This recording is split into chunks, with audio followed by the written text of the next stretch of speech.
हाँ जी, बहुत बहुत नमस्कार, सत श्री अकाल, सलाम और हेलो आप सभी लोगों को, आप सभी भाइयों और बहनों को मेरी तरफ से 74वें वर्ष पे बहुत बहुत हैप्पी इंडिपेंडेंस डे। आपको स्वतंत्र दिवस की बहुत बहुत शुभकामनाएं, बधाई। आज आप सभी भारतीयों से और अप्रवासी भारतीयों से मैं कुछ सवाल करना चाहता हूं भाइयों और मेरी बहनों, ये 74वें साल, 74वें इंडिपेंडेंस डे पे मैं आपसे सवाल करना चाहता हूं मुद्दे का, और वो सवाल ये है कि क्या वाकई में 74 साल की आजादी के बाद भी ये देश आजाद हुआ है? ये मेरा पहला सवाल है। मुझे आप बताएं, इन चीजों के बारे में सोचिएगा। जो जानते हैं वो अच्छी बात है, जो नहीं जानते आज जान जाएंगे। पहली बात तो ये कि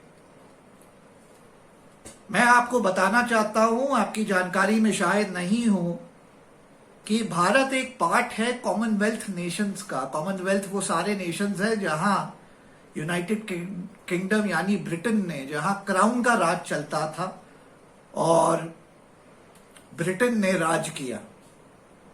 वो सारे नेशंस कॉमनवेल्थ नेशंस में आते हैं। ऑस्ट्रेलिया हो चाहे इंडिया, सब कॉमनवेल्थ में आते हैं। मैं आपको बताना चाहता हूं कि आज 74 साल आजादी के बाद भी आपको पता है, अगर ब्रिटेन की क्वीन इंडिया आना चाहे, ब्रिटेन की क्वीन अगर इंडिया आना चाहे, तो ब्रिटेन की क्वीन को वीजा की जरूरत नहीं होती है, इंडियन वीजा की। ब्रिटेन की क्वीन इंडिया आएंगी, उनका आदर होगा, उनको लिया जाएगा, उनको पूरा रिस्पेक्ट दिया जाएगा, मान दिया जाएगा, उनको वीजा की जरूरत नहीं होती है। जानते हैं क्यों ऐसा है? क्योंकि जब हमको आजादी मिली 1947 में, तो इंडियन इंडिपेंडेंस एक्ट साइन हुआ। वो इंडियन इंडिपेंडेंस एक्ट जो है वो ब्रिटिश पार्लियामेंट ने उसको पास किया और वो लागू था। 2 महीने 3 महीने का एक्ट था। उसमें ये शर्त रखी गई कि जो ब्रिटिश क्वीन है, जो क्राउन है, जो ब्रिटिश क्वीन है, उसमें इंडिया को इंडिपेंडेंट नेशन का दर्जा नहीं दिया गया। इंडियन इंडिपेंडेंस एक्ट में जो गौरव ने पास किया, उसमें इंडिया को एक डोमिनियन दिखाया गया कि दिस डोमिनियन, तो इंडिया को एक डोमिनियन ऑफ ब्रिटेन दिखाया गया। तो जब ब्रिटिश क्वीन इंडिया आती है, उसको वीजा की इसलिए जरूरत नहीं होती है, क्योंकि वैसे ही जैसे आप इंडियन है, बाहर जाते, जब वापस आते आपको इंडिया लौटने में वीजा की जरूरत नहीं पड़ती, आप अपने ही देश में आ रहे हैं। उसी प्रकार से जो ब्रिटेन की क्वीन है, वो जब इंडिया आती है तो वो अपने ही डोमिनियन में आ रही है, तो उनको वीजा की जरूरत नहीं होती है। इस बात को आप लोग चेक करिएगा। हाँ, इस बात में कुछ सच्चाई है, इस बात में कुछ सच्चाई है। आज 74 साल बीत गए, हमारे पार्लियामेंट ने पता नहीं इसके खिलाफ कुछ किया नहीं किया, लोग बस भूल गए, जैसे हर चीज भूल जाते हैं, आगे बढ़ गए। इसमें आने वाले दिनों में जब मैं समय मुझे मिले तो मेरी टीम, हम इसमें आरटीआई वगैरह डाल के और जांच पड़ताल करेंगे। इसको कंपेयर करेंगे कि जब डोनाल्ड ट्रंप या व्लादिमीर पुतिन या फ्रेंच प्रेसिडेंट जब वो इंडिया आते हैं, तो डिप्लोमेटिक इम्यूनिटी वगैरह तो होती है, लेकिन फॉर्मेलिटी से वीजा वगैरह वो लेके आते हैं। ब्रिटिश क्वीन को वीजा की जरूरत नहीं। India is her dominion, she can just come. It is like returning back to her own country. इसके बारे में आप लोग भी थोड़ा रिसर्च करें, जाने। ये विषय है जो एक समय था, और मेरा नमन है उनको, राजीव दीक्षित जी, जिनका मैं भक्त हूं, मैं फैन हूं, और आप में भारत में करोड़ों लोग फैंस हैं, उनके फॉलोअर्स हैं। उन्होंने ये इशू रेज किया था। बड़े ज्ञानी आदमी थे, आप जानते ही हैं, मुझसे बहुत ज्यादा ज्ञान था उनको, और मैं तो उन्हीं का शिष्य हूं। हम भी उन्हीं के रास्ते पे चल रहे हैं, देश बचाने के रास्ते पे चल रहे हैं। तो सोचिएगा इसके बारे में। मैंने कहा आज इंडिपेंडेंस डे के दिन आपको थोड़ा सा इसके बारे में जानकारी दूं, आप भी इसके बारे में थोड़ा रिसर्च करिएगा। आगे बढ़ते हैं। मैं जानना चाहता हूं आपसे कि आपको आजादी मिल गई, 74 बरस हो गए, आप आज इंडिपेंडेंस डे सेलिब्रेट कर रहे हैं। फिर जब 26 जनवरी आएगा, गणतंत्र दिवस, आप जो है रिपब्लिक डे सेलिब्रेट करेंगे। तो साल में 2 दिन जो होता है, 26 जनवरी और 15 अगस्त, आप पेट्रियोटिक हो जाते हैं, भारत का तिरंगा लपेट लेते हैं, खुश हो जाते हैं, भारत माता की जय करना चाहते हैं। मैं जानना चाहता हूं कि बाकी के 365 में 363 दिन जो है, आपको भारत की नहीं याद आती है, भारत प्रेम नहीं जगता है, जब बाकी के 363 दिन भारत में रेप हो रहे होते हैं, मर्डर हो रहे होते हैं, लूटपाट मची होती है, लोगों की जॉब्स जा रही होती हैं, छेड़छाड़ हो रही होती है, हमारे नेता खून चूस रहे होते हैं, आपका और मेरा, करप्शन हो रहा होता है, स्कैम्स हो रहे होते हैं, तब नहीं पेट्रियोटिज्म जगता है आपका? कि पेट्रियोटिज्म सिर्फ 15 अगस्त के लिए, 26 जनवरी के लिए, और जब जब पाकिस्तान कोई हरकत करे उसकी हम लोग पिटाई करें तब के लिए रखा है, या सिनेमा में एक पिक्चर के समय के लिए रखा है, या इंडिया पाकिस्तान क्रिकेट के मैच के लिए रखा है आपने पेट्रियोटिज्म? थोड़ा सा हॉकी के लिए भी बचा के रखा है, ऐसा है क्या? ऐसा क्यों न है कि आप 365 दिन भारत के लिए पेट्रियोटिक नहीं रहते हैं? क्योंकि पेट्रियोटिज्म, तिरंगा लटका के भारत माता की जय करना, और 26 जनवरी और 15 अगस्त को ही जो है भारत माँ को याद करना और हमारे शहीदों को याद करना नहीं है। पेट्रियोटिज्म तो आपके दिल में है, दिमाग में है, जहन में है। 365 दिन आपको पेट्रियोटिक होना चाहिए। पेट्रियोटिक कैसे? जब पुलिस वाला गड़बड़ करे तो उसको भी ठीक करें, जब सरकारी बाबू गड़बड़ करे उसको भी ठीक करें, जब नेता गड़बड़ करे उसको भी ठीक करें, यहां तक जब जज भी गड़बड़ करे तो उसके खिलाफ आवाज उठाएं बेबाकी से। जज की बात से याद आया, प्रशांत भूषण साहब 20 तारीख को सेंटेंसिंग है उनकी, 1 से 3 महीने तक मेरा गेस्टिमेट है तिहाड़ जाएंगे प्रशांत भूषण साहब। तो मैं वकील हूं, उनको मैं डेली मिल सकता हूं, मैंने कमिटमेंट दिया है कि ट्वाइस अ वीक आऊंगा प्रशांत जी से मिलने।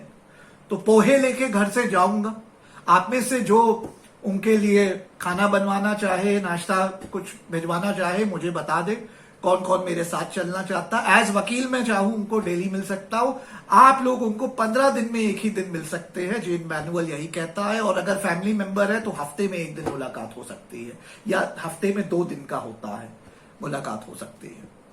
तो मैंने तो प्रशांत जी को कह दिया है, मेरे सीनियर हैं और मैं उनका फैन हूं, फॉलोअर हूं, और एक समय होता था मैंने अपनी पूरी पीआईएल प्रैक्टिस उनके आदर्शों पे बिल्ड करी। उसके बाद आज मैं उनका भक्त तो नहीं रहा, फैन तो नहीं हूं, लेकिन इज्जत करता हूं। और जो डिसीजन आया है मेरे, उससे मतभेद हो सकते हैं, लेकिन कुछ जगह मेरे प्रशांत भूषण से भी मतभेद रहते हैं। सच तो ये है, मैं उनकी हर चीज से एग्री नहीं करता हूं, और मैं पब्लिकली इसके बारे में बड़ा क्लियर हूं, और कुछ चीजों से एग्री करता भी हूं। तो जो भी है, जब वो तिहाड़ जाएंगे तो मैं जाऊंगा जरूर मिलने उनको। मैंने कहा है जेल में आराम से, सुकून से थोड़ा नींद लीजिएगा, आजकल मौसम भी सही है, 2 वक्त का फ्री खाना भी मिलता है, और बाहर वाले खाना जब ले आए तो वो कुछ अलाउड होता है, कुछ जेल में स्टैंप्स वगैरह भी मिलते हैं, फूड स्टैंप्स। तो रेस्ट करिएगा, इंट्रोस्पेक्शन करिएगा, बैठे बैठे 1-3 महीना में कुछ किताब भी लिख दीजिएगा, तो आपको बड़ा समय मिल जाएगा सोचने का, कोई डिस्टर्ब करने वाला नहीं होगा, तो बड़ा सुकून का टाइम मिलेगा, एंजॉय करिएगा। और वापस जब निकलिएगा तो और स्ट्रांग निकलिएगा सर, और बेबाकी से अपनी बात रखिएगा, हम लोगों को अपना मार्गदर्शन दिखाइएगा, रास्ता दिखाइएगा, हम लोग फॉलो करेंगे।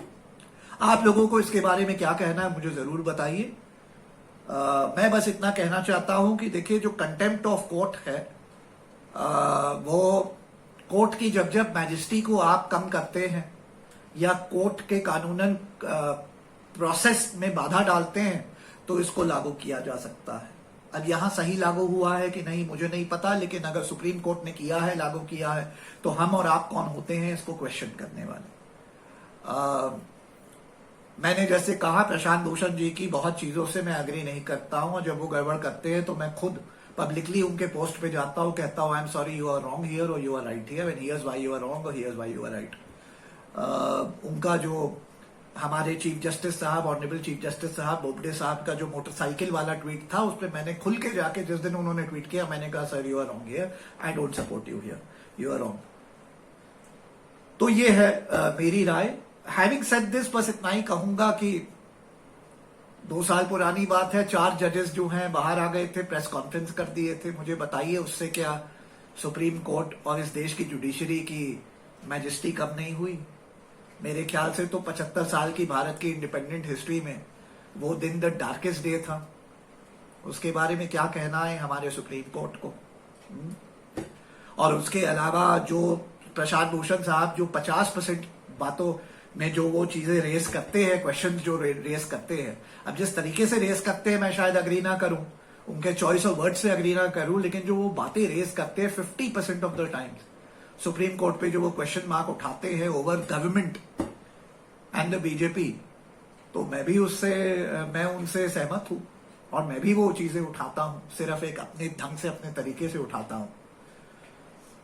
आफ्टर ऑल रफाल केस में क्या हुआ, सीबीआई केस में क्या हुआ, सहारा वो पेपर्स केस में क्या हुआ, अभी लॉकडाउन में 2 महीने बाद क्यों सुप्रीम कोर्ट जगह, मतलब बहुत सवाल हैं और सवाल उठते रहने चाहिए। और मैं बस यही कहना चाहता हूं कि कंटेम्प्ट ज्यूरिसडिक्शन को मिस्टेक नहीं करना चाहिए सुप्रीम कोर्ट को, to mix it up with stifling a democratic voice of dissent, of genuine dissent in a democracy. और दूसरी बात, उसको मिक्सअप नहीं करना चाहिए कि एक तरफ कंटेम्प्ट आप यूज बेशक करिए, मैजेस्टी ऑफ कोर्ट, अगर मैजेस्टी कम हो रही है कोर्ट की तो जरूर यूज करिए, लेकिन अगर गवर्नमेंट के खिलाफ आवाज उठाने वालों की आवाज रोकने के लिए इसको एक्साइज किया जाए तो वो गलत है। तो इसके बारे में भी मेरे ख्याल से सुप्रीम कोर्ट को सोचना चाहिए। अब कल कोर्ट को नाराज हो जाए कोर्ट, और मैं जो कि सुप्रीम कोर्ट को अपना टेम्पल मानता हूं, टेम्पल ऑफ जस्टिस, और मैं कह चुका हूं, चीफ जस्टिस साहब होते थे हमारे honourable chief Justice Deepak Mishra ji, उनके सामने तो मैंने बहस करते समय कहा है this is my temple, and I think हमारे करंट चीफ जस्टिस बोबडे साहब के सामने भी मैंने कहा है this is my temple, and I have always been on record, Supreme Court is my temple of justice, and as an officer of the court I will always hold it in the highest regard, always, always, always. I will never be not conscious of it. लेकिन ये बातें कुछ है जो मेरे ख्याल से supreme Court को भी चिंतन इसके बारे में करना चाहिए। बाकी जैसे मैंने कहा, प्रशांत जी जब जेल जाएं तो मैं जाऊंगा उनको मिलने, आप में से जो मिलने आना चाहे मुझे बताइएगा, खास करके उनके लिए जो अच्छा नाश्ता भेजना चाहे, खाना भेजना चाहे तो बताइएगा, तिहाड़ जाके मैं उनको दे दूंगा। अब मुझे बताइए, 74 साल हो गए, क्या आपको आजादी मिली इस 74 साल में? बताइए, क्या इस देश में भुखमरी से आजादी मिली? आज भी 25 करोड़ इस देश में जनता है जिनके पास 2 वक्त का खाना नहीं है। क्या उनको आजादी मिली है? क्या आज भी इस देश में बहुत बड़ा दलित समाज है जहां विलेजेस में आज भी ये छूत अछूत की प्रथा चलती है? क्या उनको आजादी मिली? आप मायावती को छोड़ दीजिए, उन्होंने तो पूरा एम्पायर अपना बना लिया, ठीक है। आप बड़े दलित लीडर्स को छोड़ दीजिए, बड़े दलित बाबुओं को छोड़ दीजिए, लेकिन आज भी विलेजेस में क्या दलित समाज के, दलित बैकग्राउंड के लोगों को आजादी मिली है? क्या भीमराव अंबेडकर जी का, डॉक्टर भीमराव अंबेडकर जी का सपना पूरा हुआ है? बताइए। क्या आज हमारे देश में 3 साल की बच्ची से लेकर 70 साल की सीनियर सिटीजन महिला का रेप नहीं होता है? क्या आजादी मिली है हमारे यहाँ औरतों को वो करने की जो हर मर्द करता है? क्या एक 19 साल की लड़की रात के 3 बजे अकेले निकल सकती है घूमने भारत में? बताइए। तो किस चीज का 74 साल का आजादी का जश्न मना रहे हैं आप? बताइए। करप्शन से आजादी मिली है आपको, भुखमरी से आजादी मिली है, इलिटरेसी से आजादी मिली है, बैड इंफ्रास्ट्रक्चर से आजादी मिली है, बैड रोड से आजादी मिली है, एक्सीडेंट से आजादी मिली है, 30-30 साल कोर्ट के डिसीजन मिलते हैं आपको, आजादी मिली है आपको। इस किस्म का क्या ये justice delayed is justice denied सुना है आपने? ये तो भारत में लागू होता है, 30-30 साल केस चलता है, मजाक बना हुआ। इसीलिए तो judiciary is losing a grip over this country for the same reason.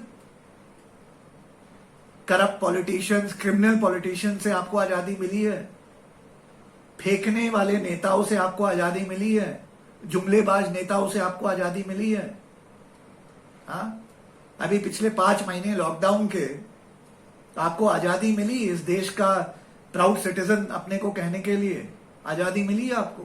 हाँ, 500 रुपए आपके अकाउंट में किसी ने भेजे? 15 करोड़ जॉब्स का लॉस हो गया आपको। पूरे भारत में लोग जॉबलेस बैठे हैं। कुछ मिला आपको? आपको मिला जॉब्स का कुछ सपोर्ट, जॉब अलाउंस मिला? तो किस बात की आजादी का आप लोग जश्न मना रहे हैं? हाँ? डॉक्टर कफील खान 6 महीने से जेल में बैठे हैं। किस लिए? क्योंकि देश के लिए आवाज उठा रहे थे। मैंने देखा है उनका अलीगढ़ मुस्लिम यूनिवर्सिटी वाला वो वाला पूरा भाषण। आई एम सॉरी, उसमें कोई देशद्रोह नहीं है। ऐसे तो कहीं से आप इन्वोक ही नहीं कर सकते। लेकिन योगी सरकार जो भी मन करता है करते रहते हैं। अभी हमारे एक और पैनलिस्ट हैं, उनके खिलाफ देशद्रोह का मुकदमा वगैरह यूपी में इन्वोक कर दिया गया है। कुछ भी आप सरकार में हो। योगी जी को कहना चाहता हूं, याद करिए वो दिन जब पार्लियामेंट में रो रहे थे अपनी जान के लिए। आप लोगों ने भाइयों वीडियो देखा होगा। योगी जी, आपको वीडियो देखनी है तो बताइए, यूट्यूब पे है। पार्लियामेंट में आप रो रहे थे कि सरकार आपके खिलाफ विंडिक्टिव, जब कांग्रेस की सरकार होती थी, कि विंडिक्टिव है, ये लोग आपको मार देंगे। आप पार्लियामेंट में कह रहे थे मेरी जान बचा लो। आज आप सरकार में हैं, कुछ भी कर रहे हैं, भूल गए। गडकरी साहब के यहाँ जब सीबीआई ईडी की रेड होती थी यूपीए 1 यूपीए 2 में, तो गडकरी साहब ने कहा था, एक बहुत अच्छा डायलॉग मारा था। मैं आज बीजेपी की सरकार और योगी सरकार को याद दिलाना चाहता हूं। गडकरी साहब ने कहा था, जब ईडी वाले और सीबीआई वाले उनके यहाँ डेली रेड कर रहे थे और परेशान कर रहे थे उनको, तो गडकरी साहब ने कहा था कि थोड़ा सा संभल के रहना, एक दिन हमारी भी सरकार बनेगी और जल्दी बनेगी। और 2014 में वो दिन आ गया। आज आप सर्वसर्वा हैं। एक समय था जब मोदी जी कोर्ट कचहरी के डेली चक्कर काटते थे, डिस्ट्रिक्ट कोर्ट से लेकर के सुप्रीम कोर्ट तक। अमित शाह तो जेल में बंद थे, 90 दिन जेल में रहे थे। फिर उनको तड़ीपाड़ का भी ऑर्डर उनके खिलाफ था। और योगी जी, फिर याद दिला रहा हूं आपको, ज्यादा पुरानी बात नहीं है। पार्लियामेंट में आप रो रहे थे और अपनी जान के लिए पार्लियामेंट में स्पीकर साहब के सामने गुहार लगा रहे थे कि ये सरकार आपको शायद इस तरीके से ट्रीट कर रही है कि मार दे। शायद अपनी जान के लिए आप रिक्वेस्ट कर रहे थे। वो दिन भूलिएगा नहीं। अब आज आप पावर में, आप कुछ भी कर रहे हैं। याद रखिएगा, सत्ता बदलता है। आज सत्ता आपके पास है, कल सत्ता किसी और के पास होगी, परसों किसी और के पास होगी। कानून के हिसाब से चलिए, संविधान के हिसाब से चलिए। नसीहत है मेरी आपको। मेरे पैनलिस्ट हों, चाहे देश के अच्छे एक्टिविस्ट हों, जो लोग देश के लिए, समाज के लिए अच्छा काम कर रहे हैं, डॉक्टर कफील जैसे लोग, चाहे प्रशांत भूषण जी हों, चाहे मैं स्वयं हूं, चाहे मेरे सभी 10 पैनलिस्ट हों FFAR इंडिया के, इतनी ज्यादती ना करिए साहब। आज नसीहत दे रहा हूं, वो दिन याद करिए जब आप लिटरली बेग कर रहे थे पार्लियामेंट में कि आपकी जान को खतरा है, बचाया जाए, क्योंकि सरकार ऐसे हाथ धो के आपके पीछे पड़ी थी। आज आप सरकार में हैं तो आप ऐसा तो नहीं कर रहे हैं। और मैं आपको बताना चाहता हूं कि आप ठीक ऐसा ही कर रहे हैं और आपको नहीं करना चाहिए। आप गलत कर रहे हैं, ध्यान रखिएगा। और भाजपा को याद दिलाना चाहता हूं, जब इंदिरा गांधी ने इमरजेंसी इन्वोक करी थी तो आप सब लोग जेल में थे और आपने पार्टी बनाई इसलिए ताकि देश में सुधार लाए, इस किस्म की हरकत ना हो। आज एक अनडिक्लेयर्ड इमरजेंसी आपने कर रखी है और ये सच है। ये रविश कुमार को याद दिलाने की जरूरत नहीं है, अनुपम त्रिपाठी ये बोलेगा। मेरे भारत के सभी वासियों, मेरे भाइयों, मेरे बहनों, आप सब लोगों को बस इतना कहना चाहता हूं आज इस वीडियो को खत्म करने से पहले कि मुझसे लोग पूछते हैं कि इतना भाजपा और मोदी सरकार के खिलाफ आवाज क्यों उठाते हो, तो बस यही कहना चाहता हूं आप लोगों से कि जब इतिहास लिखा जाएगा भारत का, तो कल कोई उंगली उठा के ये ना कहे कि जब भारत बर्बाद हो रहा था और बिक रहा था तो अनुपम त्रिपाठी कोने में बैठ करके तमाशा देख रहा था। इस कारण से आवाज उठाता हूं गलत के खिलाफ, अन्याय के खिलाफ। इसी के साथ वीडियो को समाप्त करता हूं। आप सभी लोगों को मेनी हैप्पी इंडिपेंडेंस डे। लेकिन इन चीजों के बारे में सोचिएगा, क्या वाकई आपको आजादी मिली है 74 साल के बाद?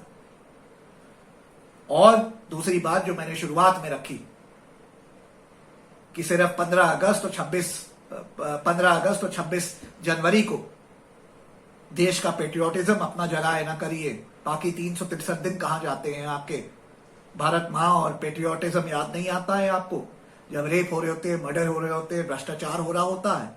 और ये बात मेरी सिर्फ इस देश के वासियों के लिए नहीं, सभी के लिए है, including the political class, the नेता क्लास। वीडियो देखने के लिए बहुत बहुत शुक्रिया। पसंद आया हो तो लाइक शेयर कर दीजिएगा। आज भी चैनल पे नए हो तो सब्सक्राइब कर दीजिएगा। मिलते हैं एक और वीडियो में एक और समय। जय हिंद और जय भारत।